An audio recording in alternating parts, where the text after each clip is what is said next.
do you think of when you hear the word pirate? You might imagine men who sail the high seas to rob and loot any ships that cross their path. After burying chests of gold in a secret location, they splash the rest of their cash in taverns on booze and women. With a groggy hangover, they return to their ship to continue their plundering. But is there much historical truth in this idea of piracy? What's the difference between a pirate, a buccaneer and a privateer? When did this age of piracy actually happen? In this video, I'll be exploring the Golden Age of Piracy, interrogating the myths and uncovering what life at sea was really like. If you want to know more, drop us a pirate question in the comments. And if this video gets 1 million views, then we'll definitely be making more videos about pirates. Don't forget to like and subscribe. Now then, let's sail into the Golden Age of Piracy.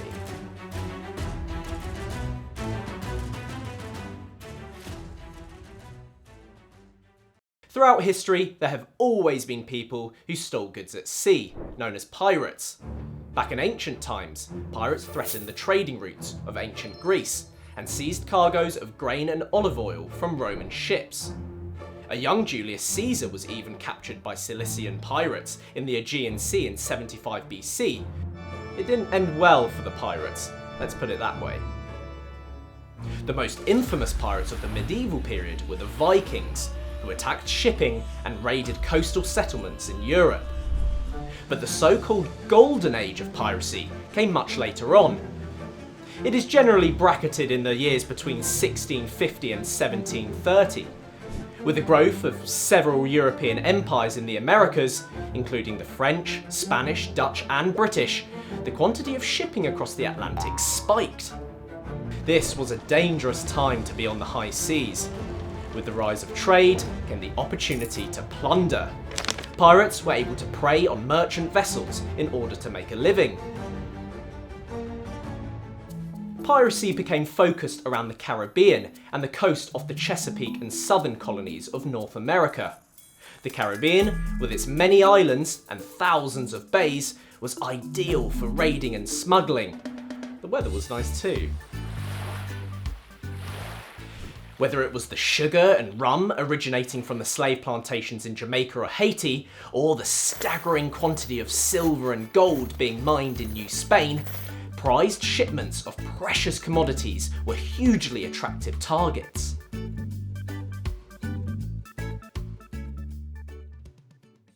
Now, I simply cannot go on until I address some pirate myths.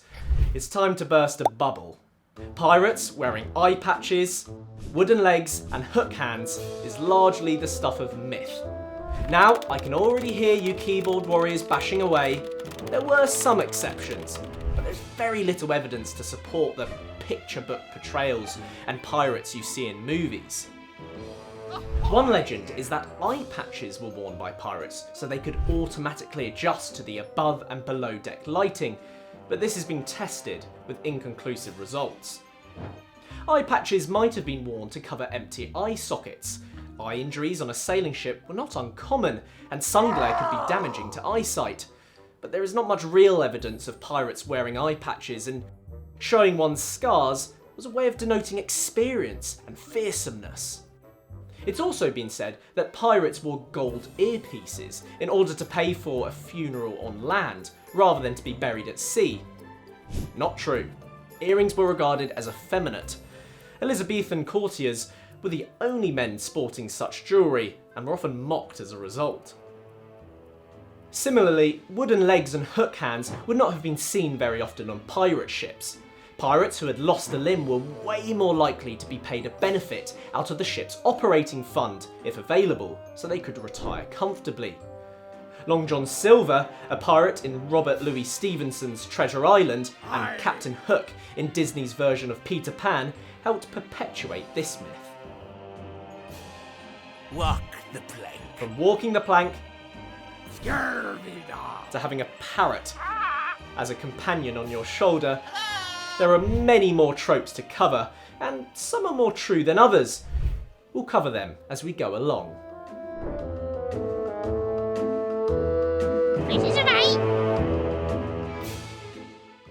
Now we've debunked a few myths, let's explore who these men, and occasionally women, were, and where they came from. During wartime, sailors of all ilk were called upon to fight in their respective navies. Some sailors, often those who owned a private vessel, could be given letters of marque from the Crown, official documents that gave them permission to attack and rob enemy ships under a commission of war. They would essentially be paid in whatever loot they could steal. The most famous of all privateers is probably English explorer Sir Francis Drake, who made a fortune plundering Spanish settlements in the Americas after being granted a privateering commission by Elizabeth I in 1572. The use of privateers allowed states to project maritime power beyond the capabilities of their regular navies, but there were some trade-offs. A letter of marque was a contract at the end of the day. It had an expiration date that was usually at the end of whatever conflict was taking place. At that point, the sailors were required to stop their privateering and return to a legitimate line of work. But because privateering was generally a more lucrative occupation than military service, it tended to divert manpower and resources away from the regular navies. Privateers sometimes went beyond their commissions, attacking vessels that didn't belong to the targeted country. This extracurricular raiding and pillaging was indistinguishable from piracy. At other times, outlaw pirates could operate with the encouragement of a government, but without written legal authorization given to privateers. The lines between privateer and pirate would become increasingly blurred. I should also mention buccaneers at this point, because it's another distinction of pirate terminology. A buccaneer refers primarily to pirates who attacked Spanish shipping in the Caribbean during the early Golden Age. Ship ahoy! But it later referred to privateers as well. There are other words for pirates too, like freebooters and corsairs, and they all largely mean the same thing. Sailors who attacked shipping for plunder. Many pirates came from poorer urban areas across Europe, in search of a way to make money and reprieve. Major wars across the continent, including the 30 Years' War and English Civil War, both took place in the early Golden Age period, leaving many destitute. The opportunity to escape such a life could be an attractive proposition. Now, the Royal Navy, along with other European navies, didn't have the best reputation for employee satisfaction. Ordinary seamen toiled for modest wages and were subject to incredibly strict discipline. In contrast, privateering and piracy not only offered a chance to get rich quick, but also a rare opportunity to exert a degree of power over others. What would you choose to do? The world's most notorious pirates terrorised the seven seas and amassed huge riches, millions of pounds by today's standards. They continue to capture the imagination today. So who were they? Active at the turn of the 18th century, William Kidd, or Captain Kidd as he is often remembered, was one of the most renowned privateers and pirates of the Golden Age. Like so many pirates before and after him, Kidd had originally begun his career as a privateer, commissioned by the British during the 9 Years' War to defend its trade routes between America and the West Indies. He was later employed on a pirate hunting expedition in the Indian Ocean. But as was the case with many other pirate hunters, the temptations of plunder and booty were too great to ignore. Scallywag! Kidd's crew threatened mutiny on multiple occasions if he did not commit himself to piracy, which he succumbed to, doing so in 1698.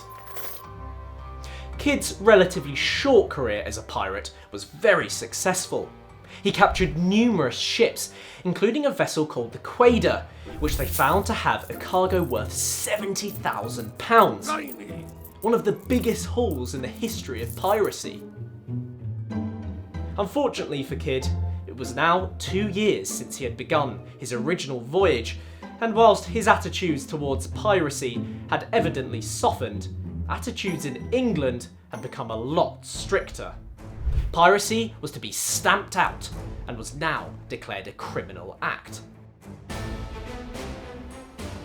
What ensued was one of the most notorious pirate hunts in all of history. Kidd finally arrived in the West Indies in April 1699, only to find that the American colonies were gripped by pirate fever. Up and down the coast, everyone was on the hunt for pirates, and his name was at the top of the list. The hunt for Captain Kidd was the first to be documented in newspapers around the Atlantic world. The Scottish pirate managed to negotiate a pardon from the English authorities for his actions, yet he knew his time was up. Kidd sailed for Boston, claiming that he stopped along the way to bury booty on Gardiner's Island and Block Island. The New England governor, Lord Richard Bellamont, himself an investor in Kidd's voyage, had him arrested on the 7th of July 1699 in Boston. He was sent to England aboard the frigate Advice in February 1700. Captain William Kidd was hanged on the 23rd of May 1701. The first rope put around his neck broke, so he had to be strung up a second time. His corpse was placed in a gibbet at the mouth of the Thames River and left to rot as an example to other would-be pirates. The story of Captain Kidd brings along what is probably another pirate myth, that of buried treasure. For this, I tuned in to Rebecca Simon speaking on our podcast, Dan Snow's History Hit. I am in the camp very much that pirate treasure is not a thing. We get the rumor from Captain Kidd because when he was arrested, he tried to bribe Lord Bellamont, saying, "I hid all the treasure I captured on Gardiner's Island." Bellamont sends people there and they don't find anything. This really set off the idea, especially in the 1800s after the publication of Treasure Island, which was all about trying to find buried treasure. People have excavated for treasure all over the place, in the Caribbean, as far north as Canada, throughout the North American eastern seaboard, but nothing has ever been found. Pirates had no reason to bury anything. They went after goods such as wine, spices, textiles, medicines, anything that could sell. Wow. In fact, back in the 1700s, the word treasure simply meant valuable. There weren't very many ships carrying those sorts of things. There was one case of a Spanish ship carrying gold that was wrecked on the coast of Florida. But other than that, we don't really have records of any major gold and jewels as big findings for pirates. So I don't think buried treasure actually exists. Sorry to disappoint you all, but it doesn't look like there's much pirate gold out there. Anyway, back to famous pirates. Edward Teach is arguably the most famous pirate to have ever lived. You probably know of him as Blackbeard. Although it is unclear exactly when Teach arrived in the Caribbean, it is likely he disembarked as a sailor on privateer ships during the War of Spanish Succession, otherwise known as Queen Anne's War, at the turn of the 18th century. Also known as Thatch, Teach was born in the English port city of Bristol around 1680. Teach may have remained a privateer during the war, however it was not long before the sailor found himself on the sloop of the pirate Benjamin Hornigold, who had also launched raids off Jamaica. The main difference now was that Teach was stealing and killing from his old employers, the British. Teach clearly made a name for himself. His ruthless nature and unrivaled courage led to his quick promotion up the ranks until he found himself equal to Hornigold's level of notoriety. While his mentor accepted an offer of amnesty from the British government, Blackbeard remained in the Caribbean. In November 1717, he stole a French slaving vessel, La Concorde, and set about converting it into a fearsome pirate ship of which he would be captain. When he was done with his renovations, the vessel had 40 cannons on board and bore the name Queen Anne's Revenge. That winter was a high point of Blackbeard's career. With several ships and over 300 crewmen to his name, he terrorised the Caribbean and the American coast, capturing numerous rich prizes and even blockading the port of Charleston and holding it to ransom in May 1718. Blackbeard became the most notorious and feared pirate of the Caribbean. According to the legends, he was a giant man with a dark, dusky beard covering half his face. Dead man tell no tale. He carried 2 swords at his waist and had bandoliers full of pistols and knives across his chest. Some reports even say that during a fight, he stuck sticks of gunpowder into his long hair to make him look even more terrifying. We will probably never know exactly what he looked like, but there's no doubt that he was successful. As recent research has discovered, he captured over 45 vessels, despite his relatively short career as a pirate. His reign of terror would not last much longer. On the 22nd of November 1718, with an enormous bounty on his head, Blackbeard was eventually killed in a sword fight with Royal Marines on the deck of his ship. As a powerful symbol to any who dared to follow in his footsteps, Blackbeard's severed head was brought back to the governor of Virginia.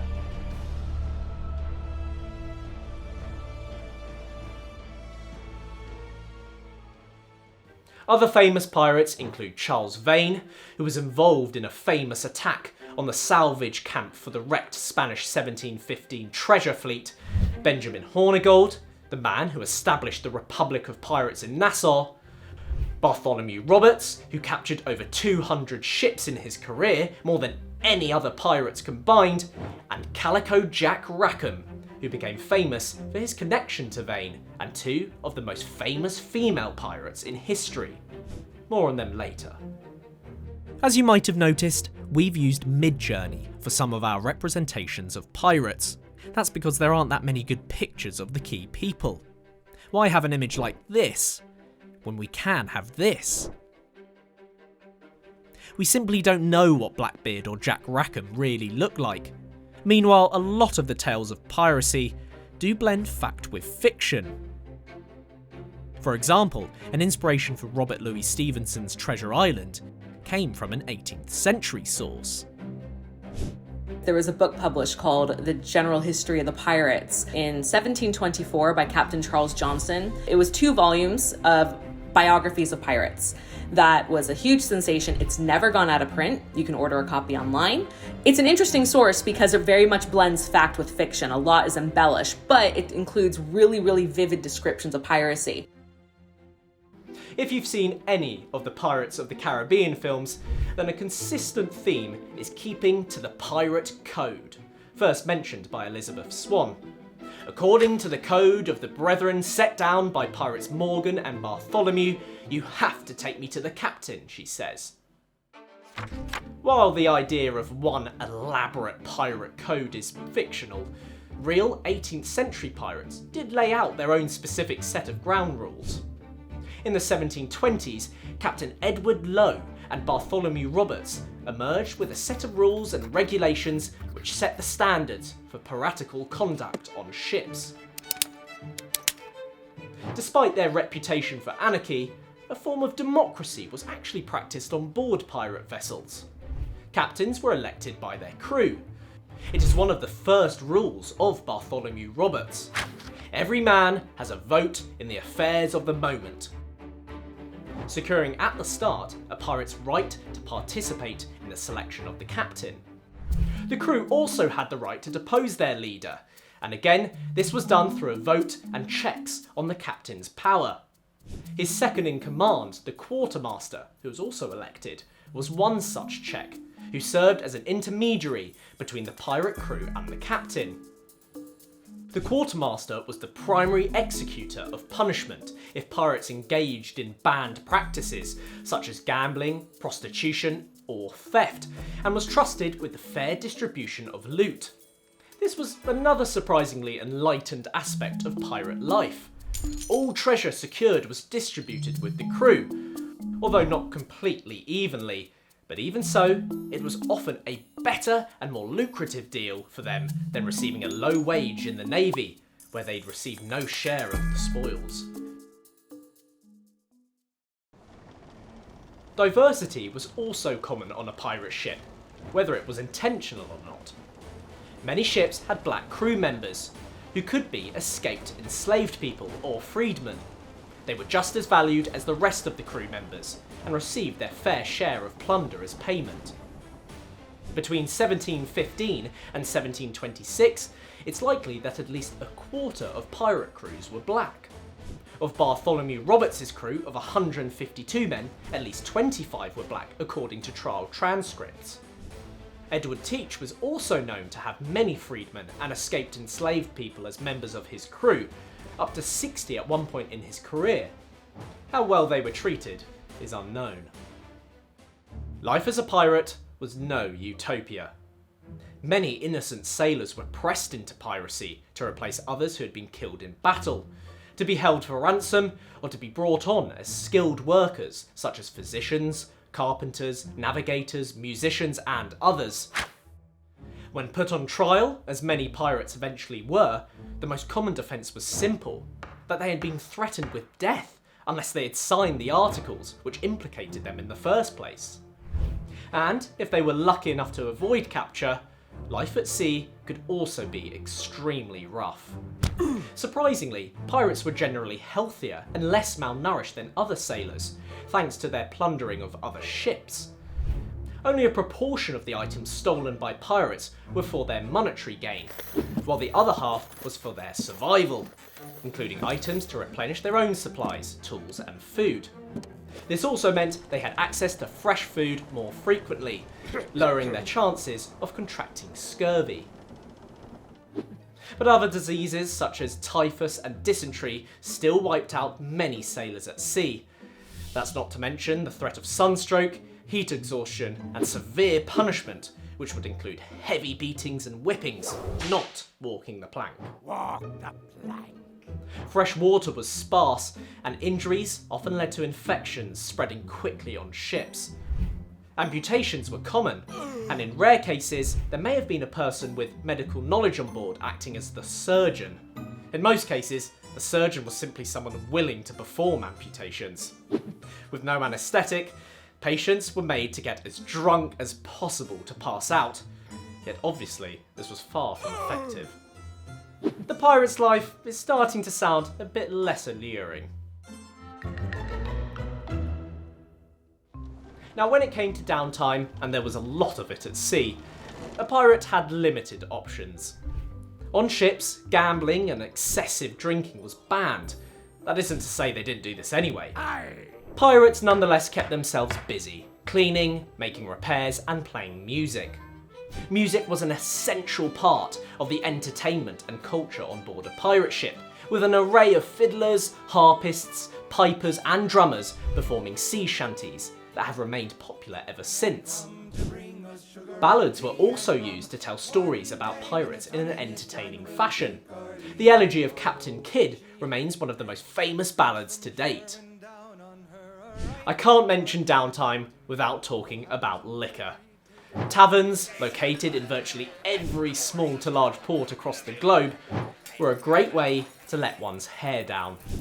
Alcohol, namely rum, was widely available in the Caribbean in the 17th and 18th century, and safer to drink than water. And if you consider that the daily rum ration on board Royal Navy vessels was 1 pint a day, Where's me rum? you can only imagine the scenes on board a pirate ship. With taverns came the brothels and other seedy establishments where pirates could relieve any built-up sexual frustration from months at sea. Remember, no children or women were allowed on board, and I quote, "If any man were found seducing any of the latter sex and carried her to sea disguised, he was to suffer death." Some pirates had families on shore should they be lucky enough to be docked at home, but often they were no more than character witnesses in a tactful ploy to evade prosecution. Historically, women were not allowed to remain on ships once they had set sail. old-fashioned sailor superstitions thought that women on merchant and military vessels were bad luck and could spell disaster at sea. In October 1990, during the Gulf War, HMS Brilliant carried the first woman officially to serve on a functioning warship. Historically, women who remained on ships at sea would have to do so illicitly and in disguise. They would also need to learn the vital skills necessary for a seafaring life prior to setting sail. Without this education, it would have proved very challenging to be a female sailor, let alone a pirate. But they certainly existed. Born in County Cork in 1697, the female pirate Anne Bonny has become an icon of the Golden Age of Piracy. In an era when women had little rights of their own, Bonny had to show enormous courage in order to become an equal crew member and respected pirate. The illegitimate daughter of her father and a servant, Bonny was taken as a young child to the New World after her father's infidelity was made public in Ireland. There she was brought up on a plantation up until the age of 16, when she fell in love with a private soldier named James Bonny. After marrying James, much to the disapproval of her father, Bonny established herself in the pirate hideout of New Providence. The extensive network she built with various pirates soon began to compromise her marriage, as James Bonny had become a pirate informer. Her feelings towards the notorious pirate Jack Rackham didn't help matters either, and the two ran off together in 1719. Aboard Rackham's vessel Revenge, Bonny developed an intimate and personal relationship with Mary Read, another female pirate who disguised herself as a man. Legend has it that Bonny fell in love with Read, only to be bitterly disappointed when she revealed her true gender. Rackham was also thought to have become extremely jealous of the two's intimacy. After becoming pregnant with Rackham's child and delivering it in Cuba, Bonny was reacquainted with Read. In October 1720, Revenge was attacked by a Royal Navy ship whilst most of Rackham's crew were drunk. Bonny and Read were the only crew to resist. The crew of Revenge were taken to Port Royal to stand trial. In court, the true genders of the female prisoners were revealed. Anne and Mary did manage to avoid execution by pleading their bellies, claiming to be pregnant. Read was to die of fever in prison, whilst the fate of Bonny remains unknown. We only know that she was never executed. By the late 1720s, the golden age of piracy was waning fast. Mass executions were being carried out, and many infamous pirate leaders were dead. In 1739, with the outbreak of the War of Jenkins' Ear, which took place mostly at sea, Britain called upon former pirates and provided them with an amnesty. Should they join the Royal Navy or work as a privateer, all crimes would be forgiven and there'd be no risk of hanging. Former pirates now had a safety net to fall on. It would almost be as if their life as a pirate had never existed. Piracy still exists today. The International Maritime Bureau's annual report recorded 115 incidents of piracy and armed robbery against ships in 2022, with the majority occurring in Southeast Asia and West Africa. Yet these acts of piracy do not receive or warrant the same level of interest as those which occurred during the Golden Age. From Hollywood blockbusters and theme parks to best-selling video game franchises, pirates have and will always capture our imagination. Why do we consider those to have sailed under the black flag to be so cool? I think it's simply because they are! Thanks again for watching this video. I'd really like to recommend all of Rebecca Simon's books on 18th century piracy, including her newest book on the real history behind the pirate code. I also watched some pirate movie reviews on the History Hit YouTube channel, and I listen to a lot of podcasts from across the History Hit network on shows like Dan Snow's History Hit and Betwixt the Sheets. I've linked all of them in the description below so you can find out more about the Golden Age of Piracy. Also, don't forget to ask us any question you want about pirates, and we might well make another video. Like this video and subscribe to our YouTube channel, and you can also watch more pirate documentaries, get all of our podcasts ad-free and more by subscribing to our app. Head to historyhit.com/subscribe or look us up in the App Store. And you can use the code PIRATES and you'll get 50% off your first 3 months.